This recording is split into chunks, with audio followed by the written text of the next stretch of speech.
The Falun Coppermine World Heritage Site, surrounded by a region rich in farming and folk traditions, provides a unique glimpse into an era when Sweden was a leading industrial force in Europe. This is where, in the mid-1600s, 2/3 of all the world's copper originated. By then, the Falun Coppermine had already been the backbone of Sweden's economy for several hundred years, and had secured Sweden's growth into a European superpower. In the capital of Stockholm, it was proclaimed, "The fate of the kingdom rises and falls with the Copper Mountain." Copper mining probably started here as early as the 700s, but only during the Middle Ages did it take on a more organized form. 6,000 people lived in Falun when it received its town charter in 1641, and it was long Sweden's second largest city.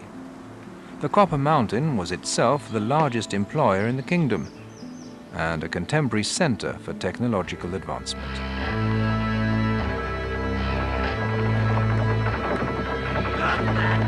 The Falun Coppermine played a central role in Sweden's imperial expansion in the 1600s. This was the mine's heyday, when it supplied the whole of Europe with copper.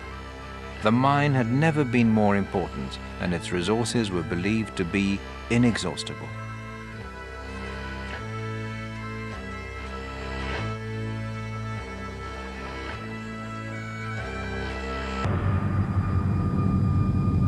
Then, the unthinkable happened.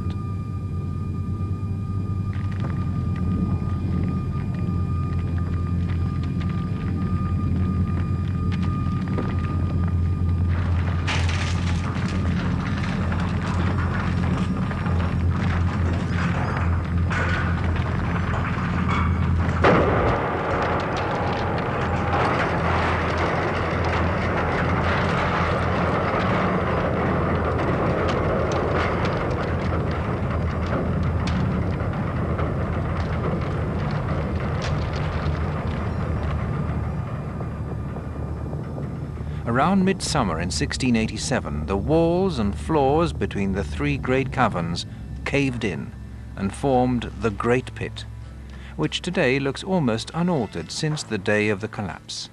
It was a hard blow for the mine. Production would continue for the next 300 years, but the cave-in hindered the path to the ore and slowed production. While the mine continued to play an important role in Sweden's economy, its importance had diminished.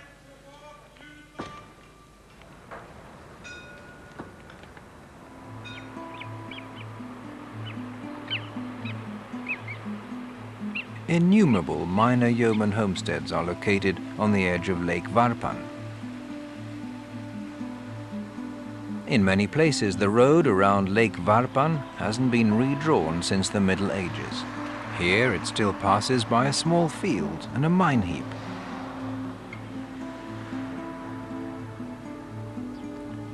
The first historical record of the Heden homestead is from 1405. Traditionally, the business office was located apart from the main building.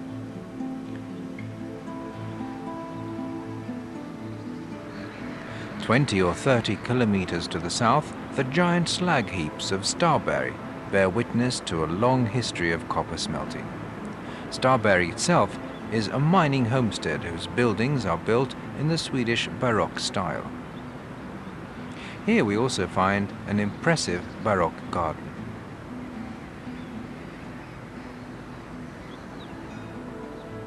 The mine itself fired its last salvo in 1992, but the entire facility remains intact and has been classified by UNESCO as invaluable, not just for Sweden, but for all of humanity.